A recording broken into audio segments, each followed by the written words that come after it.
पाठ 15। सारी धरती हमारा घर।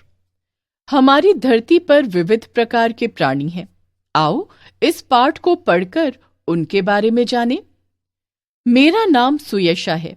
मैंने बचपन में अपने माता पिता, भाई बहन, रिश्तेदार व मित्रों को देखा है। पहले मैं समझती थी कि धरती पर सिर्फ इंसान ही रहते हैं, हमारे जैसे।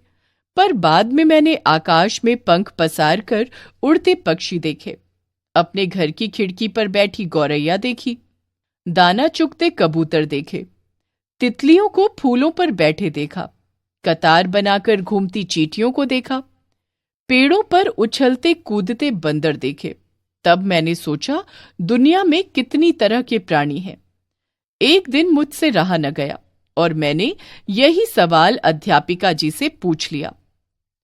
उन्होंने 3 तरह के प्राणियों के बारे में बताया। उन्होंने बताया, ज्यादातर प्राणी जमीन पर रहते हैं। इन्हें हम थलचर कहते हैं। थल का अर्थ है धरती और चर का अर्थ है रहने वाले। जमीन पर रहने वाले कुछ प्राणी बड़े होते हैं, जैसे हाथी, ऊंट आदि। कुछ छोटे होते हैं, जैसे चूहा, बिल्ली आदि।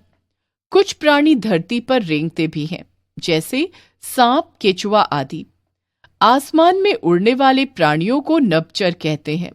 नभचर का अर्थ है आकाश में उड़ने वाले। सभी प्रकार के पक्षी नभचर हैं, जैसे चिड़िया, कौवा आदि। कुछ प्राणी पानी में भी रहते हैं, इन्हें जलचर कहते हैं। जलचर का अर्थ है जल में रहने वाले, जैसे मछली, मगरमच्छ आदि। इसके बाद उन्होंने मुझसे ही पूछा, तुमने मक्खी, मच्छर, कॉकरोच आदि देखे हैं? मैंने कहा हाँ। वे बोली, ये कीड़े हैं। बहुत से कीड़े उड़ते हैं, उनके छोटे छोटे पंख होते हैं। कुछ कीड़े सिर्फ जमीन पर रहते हैं और वे उड़ नहीं पाते, जैसे खटमल, चींटी आदि। अध्यापिका जी ने बड़ी सरलता से मुझे सारी बात समझा दी। अब मैं समझ गई थी कि संसार में तरह तरह के प्राणी हैं। सब एक साथ धरती पर रहते हैं। यह धरती ही सबका घर है।